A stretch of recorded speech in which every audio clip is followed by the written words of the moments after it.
Hello respected viewers, I'm in Richmond upon Thames, London, and there is the house where Lord Freyberg was born. He was born in 1889, he had 4 elder brothers. They were an upper middle class family, and they had distant Austrian ancestry, which is why they had that Germanic surname, Freyberg. He was born into a nominally Christian family, despite the misconception that they were Jewish because of their surname. But it makes no odds. So when he was a baby, they shifted to New Zealand.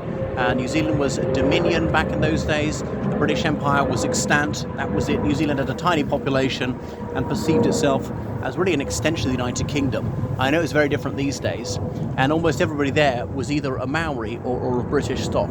The first few Danish and other immigrants were coming to New Zealand at the time. So his family was well off in New Zealand as well. They settled in the capital, Wellington. He went to Wellington College, in those days considered the most estimable school in the country. And then he studied dentistry, he qualified there. He practiced that desultorily before the First World War. He was a distinguished athlete, a swimmer. I think he was even in the Olympics.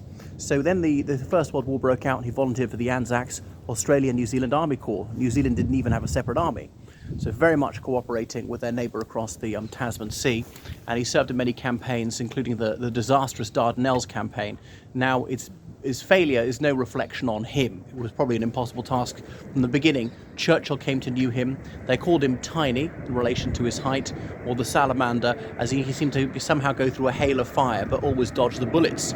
So he was known for his extraordinary valour, and he was extensively decorated for that, promoted up the ranks very quickly. So then the First World War came to an end. He spent much of the 1920s and 30s in the United Kingdom. He got married and had children. He was involved in the Liberal Party, and he stood once for Parliament in Cardiff South. Unbelievably today, that was then a safe Conservative seat. So he increased the Liberal vote about 7 percentage points, but he still lost. Labour was a distant third. He was never elected to Parliament. He was later elevated to the peerage, where he's Lord Freyberg. And the Second World War came around. He volunteered for the colours as well. Even though he was so old, he would be exempt military service. And he fought in the Western Desert, Battle of El Alamein and so on, cross over to Egypt, fighting up the prickly spine of Italy in the Apennines and so forth. So he was held in very high regard by everyone who came into contact with him. And he was an obvious candidate to be Governor-General of New Zealand. And he was, I think, the second last Governor-General of New Zealand who was not born in the country.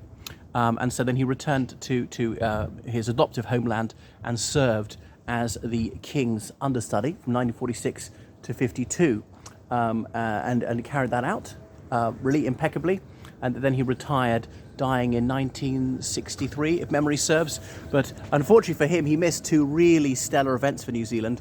One was the visit of Elizabeth II at the end of 1953, the very first time a reigning monarch had visited that country. And indeed, June 1953, when Sir Edmund Hillary got to the top of Mount Everest. So that is his childhood home.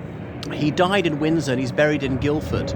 So yeah, he's not laid to rest in the country that he was Governor-General of. Yeah, so it was very common in those days for distinguished military officers to get that position.